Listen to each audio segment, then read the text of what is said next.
மெய்வெளியின் செய்திகள் ஆதரவு வழங்குவோர் ஆய்ஸ்லாண்ட்ஸ்.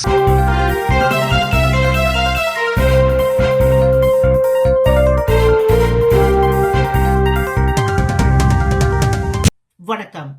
மெய்வெளியின் செய்திகள் வாசித்தளிப்பவர் தர்ஷினி சிவசுதன். முதலில் இலங்கை செய்திகள். சம்பூரில் முள்ளிவாய்க்கால் கஞ்சி வழங்கிய குற்றத்தில் பல்கலைக்கழக மாணவி உள்ளிட்ட 4 கைது. திருகோணமலை சம்பூர் போலீஸ் பிரிவுக்கு உட்பட்ட சேனையூர் பகுதியில் முள்ளிவாய்க்கால் கஞ்சி பரிமாறிய குற்றச்சாட்டில் பல்கலைக்கழக மாணவி உள்ளிட்ட 4 சம்பூர் போலீசாரினால் நேற்று ஞாயிற்றுக்கிழமை இரவு கைது செய்யப்பட்டுள்ளனர்.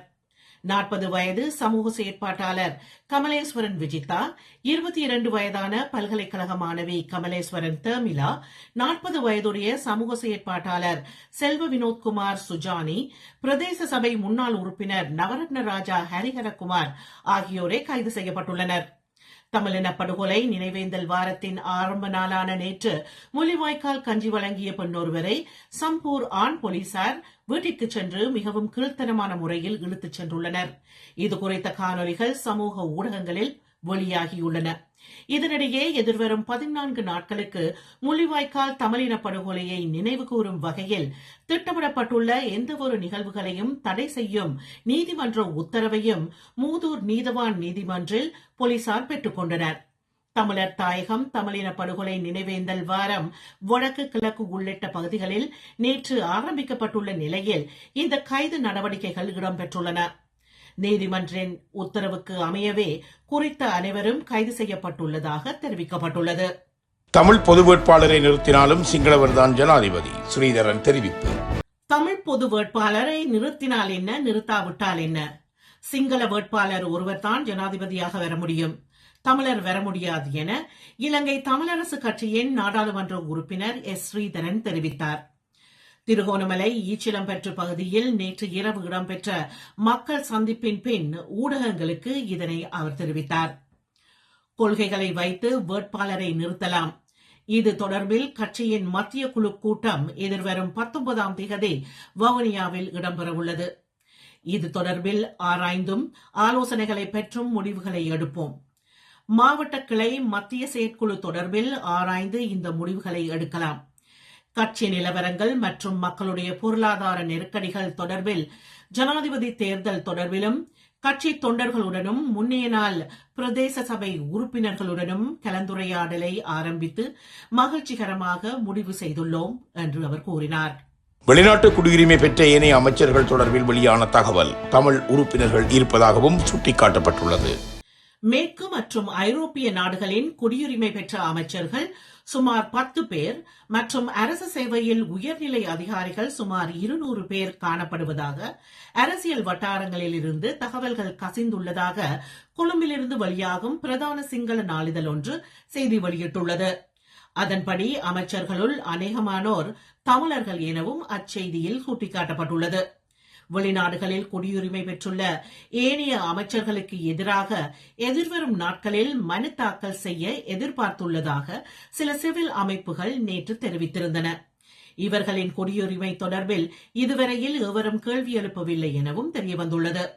எவரேனும் அவ்வாறு கேள்வி எழுப்பினால் அவர்களுக்கு எதிராக நீதிமன்றில் உத்தரவு கிடைக்கும் வரையில் மாத்திரம் அவர்களுக்கு அந்தந்த பதவிகளை வகிக்க முடியும் என நீதித்துறை அதிகாரிகள் தெரிவிக்கின்றனர். எனினும் நீதிமன்றின் முன்னிலையில் அமைச்சர்களின் இரட்டை குடியுரிமையை தெளிவாக நிரூபிக்க வேண்டும் என அவர்கள் தெரிவித்தனர். இரட்டை குடியுரிமையை பெற்றுக் கொண்டுள்ள அரசு அதிகாரிகளுள் வெளிநாட்டு தூதரகங்களில் மற்றும் பாதுகாப்பு துறைகளில் காணப்படுபவர்களும் உள்ளடங்குவதாக தெரியவந்துள்ளது. வெளிநாட்டு குடியுரிமையை பெற்ற கீதா குமாரசிங்க மற்றும் டயானா கமகே போன்றோரின் அமைச்சு பதவிகள் நீண்ட விசாரணைகளின் பின்னர் உயர்நீதிமன்றத்தின் தீர்ப்பின் கீழ் பதவி நீக்கப்பட்டனர். முன்னாள் ஜனாதிபதி கோட்டபாய ராஜபக்ஷ ஜனாதிபதி தேர்தலுக்கு முன்னிலையாகும் முன் அமெரிக்க குடியுரிமையை சட்ட ரீதியாக நீக்கிக் கொண்டார். பசில் ராஜபக்ஷ இரட்டை குடியுரிமை தொடர்பில் அரசியல் வட்டாரங்களில் அதிகளவில் பேசப்பட்டாலும் அவர் பதவியில் இருந்து விலகிய பின்னர் அந்த பேச்சுகளுக்கு முற்றுப்புள்ளி வைக்கப்பட்டன. அனைத்து பல்கலைக்கழகங்களிலும் கவனஈர்ப்பு ஆர்ப்பாட்டம். நாடு முழுவதிலும் உள்ள அரசு பல்கலைக்கழகங்களில் நடைபெற்று வரும் பல்கலைக்கழக ஊழியர் சங்கத்தின் தொடர்ச்சியான வேலைநிறுத்தத்தின் ஒரு பகுதியாக இன்று திங்கட்கிழமை காலை 10 மணியளவில் அனைத்து பல்கலைக்கழகங்களிலும் பல்கலைக்கழக வாயிலில் அல்லது அருகிலுள்ள நகரில் கவனஈர்ப்பு ஆர்ப்பாட்டம் நடத்தப்பட உள்ளதாக தெரிவிக்கப்படுகின்றது. யாழ்ப்பாண பல்கலைக்கழகத்திலும் பல்கலைக்கழக ஊழியர் சங்கத்தினால் இன்று திங்கட்கிழமை காலை 10 மணியளவில் கவனஈர்ப்பு ஆர்ப்பாட்டமும் அதனைத் தொடர்ந்து மாணவர் ஒன்றியத்தினருடன் இணைந்து ஊடக சந்திப்பு ஒன்றும் நடைபெறவுள்ளதென யாழ்ப்பாண பல்கலைக்கழக சங்கத்தின் இணைச் செயலாளர் த. சிவரூபன் தெரிவித்தார். மீண்டும் நாளை ஆரம்பமாகவிருந்த யாழ்ப்பாணம் நாகப்பட்டினம் படகு சேவை ஒத்திவைப்பு. பெரிதும் எதிர்பார்க்கப்பட்ட யாழ்ப்பாணம் மற்றும் தமிழ்நாட்டின் நாகப்பட்டினம் வரையிலான பயணிகள் படகு சேவை நாளை முதல் மீண்டும் ஆரம்பமாக இருந்த நிலையில் நாகைக்கு வரவேண்டிய பயணிகள் கப்பல் தாமதமானதால் வரும் 17ஆம் திகதிக்கு ஒத்திவைக்கப்பட்டுள்ளது. இதனால் யாழ்ப்பாணம் செல்லவிருந்த சுற்றுலா பயணிகள் மற்றும் வர்த்தகர்கள் ஏமாற்றம் அடைந்துள்ளனர். முன்பதிவு செய்த பயணிகள் பயண திகதியை மாற்றிக் கொள்ளலாம் அல்லது கட்டணத்தை திரும்ப பெற்றுக் கொள்ளலாம் என அறிவிக்கப்பட்டுள்ளது. நாகைக்கு வரவேண்டிய பயணிகள் கப்பல் தாமதமானதால் வரும் 17ஆம் திகதிக்கு தள்ளி வைக்கப்பட்டுள்ளது. நாகையில் இருந்து இலங்கை காங்கேசன் துறைக்கு கடந்த ஆண்டு அக்டோபர் மாதம் 14ஆம் திகதி முதல் பயணிகள் கப்பல் போக்குவரத்து இயக்கப்பட்டது. கேரள மாநிலம் கொச்சியில் இருந்து செரியாபாணி என்ற பெயர் கொண்ட பயணிகள் கப்பல் இயக்கப்பட்டது. வடகிழக்கு பருவமழை காரணமாக கடந்த ஆண்டு அக்டோபர் மாதம் 23ஆம் திகதியுடன் இந்த பயணிகள் கப்பல் போக்குவரத்து நிறுத்தப்பட்டிருந்தமையும் குறிப்பிடத்தக்கது. சட்டவிரோதமான முறையில் மக்களை ஏற்றிச் சென்ற 5 இலங்கையர்கள் கைது. லட்வியா நாட்டின் எல்லைகளுக்குள் சட்டவிரோதமான முறையில் மக்களை ஏற்றிச் சென்ற 5 இலங்கையர்கள் கைது செய்யப்பட்டுள்ளனர். லட்வியா குடியுரிமை பெற்ற இலங்கையர் ஒருவரினால் செலுத்திய வோக்ஸ்வகன் போலோ 307 ரக வாகனத்தையே எல்லை பாதுகாப்பு படையினர் சோதனையிட்டுள்ளனர். இதன்போது விசா அல்லது வதிவிட அனுமதி பத்திரம் இல்லாத ஆசிய வம்சாவளியைச் சேர்ந்த 6 பேர் கைது செய்யப்பட்டுள்ளனர். அவர்களில் 5 பேர் இலங்கையர்கள் என அந்நாட்டு ஊடகங்கள் தகவல் வெளியிட்டுள்ளன. மேலும் ஓக்ஸ்டாகாவா நகர சபையின் எல்லைப்படை காவலர்கள் வோக்ஸ்வகன் போலோவில் பயணித்த மேலும் 3 சட்டவிரோதமாக எல்லையை கடக்கும் நபர்களுக்கு உதவியதாக சந்தேகத்தின் பேரில் எல்லை பாதுகாப்பு படையினர் கைது செய்துள்ளனர்.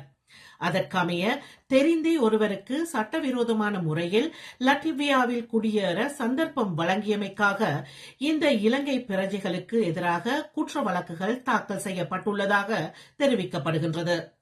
அதற்குரிய தண்டனையில் 2 முதல் 8 ஆண்டுகள் வரை சிறை தண்டனை விதிக்கப்படலாம் என்றும் குறிப்பிடப்பட்டுள்ளது. செய்திகளில் இனி இந்திய செய்திகள்.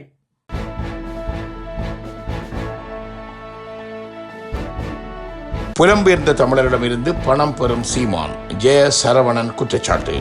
புலம்பெயர்ந்த தொழிலாளர்களிடம் சீமான் பணம் பெறுவது உண்மைதான் என்று இலங்கையைச் சேர்ந்த தமிழர் ஐக்கிய சுதந்திர முன்னணி இயக்கத்தின் துணைத் தலைவர் ஜெயா சரவணன் குற்றம் சாட்டியுள்ளார். இலங்கையில் நடைபெறும் அரசியல் சூழ்நிலை குறித்தும் சீமான் ஈழத் தமிழர்களை வைத்து தவறாக அரசியல் செய்வது குறித்தும் இலங்கையைச் சேர்ந்த தமிழர் ஐக்கிய சுதந்திர முன்னணி இயக்கத்தின் துணைத் தலைவர் ஜெயா சரவணன் சென்னை சேப்பாக்கத்தில் நிருபர்களை சந்தித்த போது தெரிவித்தார். இலங்கை குறித்து நாம் தமிழர் கட்சியின் ஒருங்கிணைப்பாளர் சீமான் இளைஞர்களுக்கிடையே வன்மத்தை விதைத்து வருகின்றார்.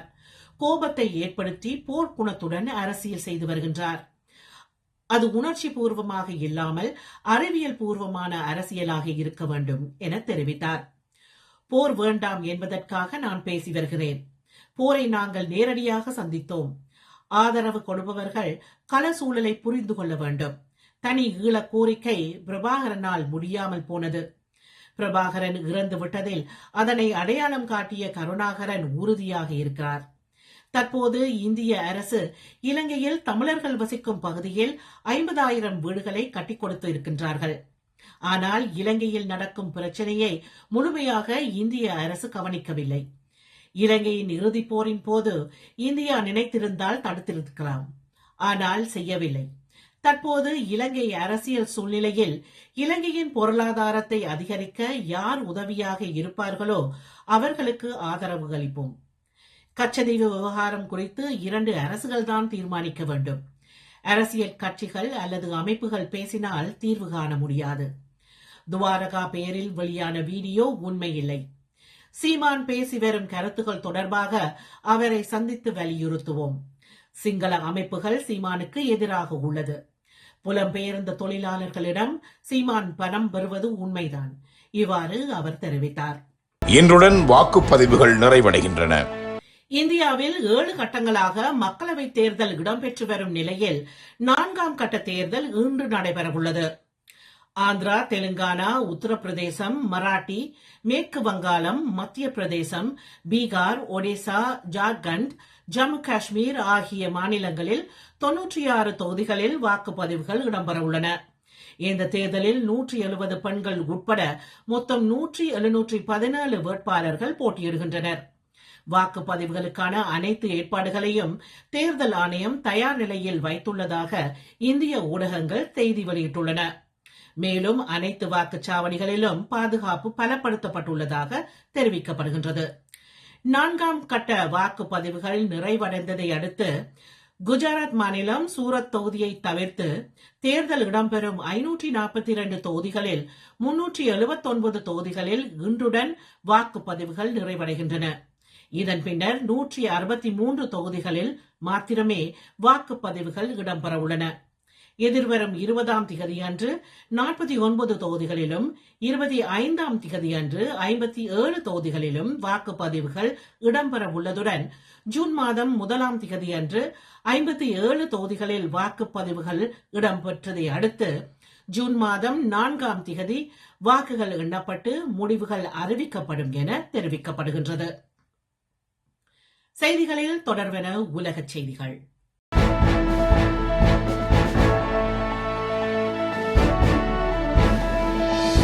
கோவிட் தடுப்பூசிகளினால் சுமார் 11,000க்கும் அதிகமானோர் உயிரிழந்துள்ளதாக தகவல்.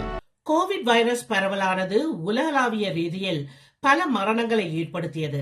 இந்த ஆட்கொல்லி நோயை கட்டுப்படுத்தும் நோக்கில் தடுப்பூசிகள் தவணைகளின் அடிப்படையில் போடப்பட்டன.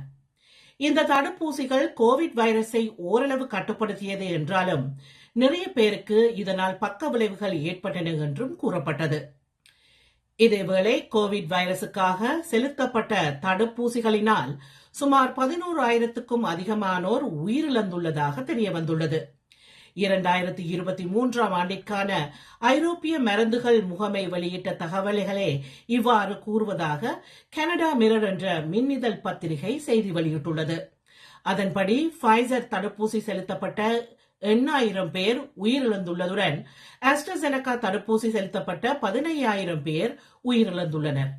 இந்நிலையில் தடுப்பூசிகளினால் சுமார் 11,000க்கும் அதிகமானோர் உயிரிழந்துள்ளதாக அண்மையில் ஆஸ்ட்ராசெனகா தடுப்பூசியினால் சில பக்க விளைவுகள் ஏற்படலாம் என இருநிலைப்பாட்டுடன் அதனை தயாரித்த நிறுவனமே ஏற்றுக்கொண்டது. உலகளாவிய ரீதியில் சுமார் 3 பில்லியனுக்கும் அதிகமானோருக்கு இந்த தடுப்பூசி செலுத்தப்பட்டதன் பின்னரே இந்த தடுப்பூசி மீளப் பெறப்பட்டது. தயாரித்த நிறுவனமே இருநிலை மனப்பாங்குடன் தடுப்பூசி குறித்து கருத்து கூறியமே உலகம் முழுவதும் பேசு பொருளாக மாறியதுடன் ஏனைய தடுப்பூசிகளுக்கு எதிராகவும் எதிர்ப்புகள் எழுந்துள்ளது. ஆஸ்ட்ராசெனகா தடுப்பூசி சிறந்தது என சில நிபுணர்கள் தமது கருத்தை தெரிவித்திருந்தாலும் இந்த தடுப்பூசியை உடலில் செலுத்திய பின்னர் இரத்தம் உறைதல் ஏற்பட்டு சுமார் 81 இறப்புகள் பதிவாகியதாக தெரிவிக்கப்பட்டுள்ளது. இது தவிர பொதுமக்களுக்கு செலுத்தப்பட்ட ஏனைய கோவிட் தடுப்பூசிகளினால் பாதிக்கப்பட்டவர்களின் எண்ணிக்கை இவற்றை விடவும் அதிகம் எனவும் ஊடகங்கள் செய்தி வெளியிட்டுள்ளன. போர் நிறுத்தம் ஒரு நல்ல தொடக்கமாக இருக்கும். ஐக்கிய நாடுகள் சபையின் பொதுச் செயலாளர் ஆண்டனியோ குட்டரஸ் வலியுறுத்தல்.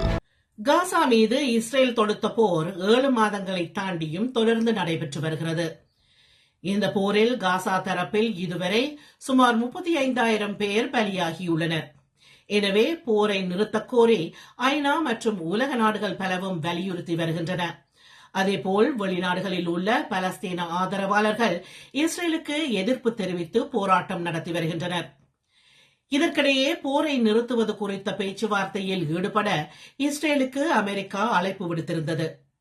ஆனால் இஸ்ரேல் பிரதமர் பெஞ்சமின் நெட்டன்யாகு அதனை நிராகரித்தார். இந்நிலையில் காசாவில் மனிதாபிமான போர் நிறுத்தம் உடனடியாக தேவை என ஐக்கிய நாடுகள் சபையின் பொதுச் செயலாளர் அன்டோனியோ குட்ரஸ் வலியுறுத்தியுள்ளார். இது தொடர்பாக குவைத்தில் நடந்த சர்வதேச நன்கொடையாளர்கள் மாநாட்டில் பேசிய அவர், காசாவில் உடனடியாக மனிதாபிமான போர் நிறுத்தம் காலத்தின் தேவை. அனைத்து பணைய கைதிகளையும் நிபந்தனையின்றி விடுவிக்க வேண்டும். மனிதாபிமான உதவிகளில் உடனடி எழுச்சிக்கான எனது அழைப்பு மற்றும் உலகின் அழைப்பை நான் மீண்டும் வலியுறுத்துகிறேன். போர் நிறுத்தம் ஒரு நல்ல தொடக்கமாக இருக்கும். இந்த போரின் பேரழிவுகளில் மற்றும் அதிர்ச்சியில் இருந்து மீள்வதற்கு நீண்ட காலங்கள் தேவைப்படும் என்று அன்டோனியோ குட்ரஸ் தெரிவித்துள்ளார். இத்துடன் மெய்வெளியின் செய்திகள் நிறைவு பெற்றன.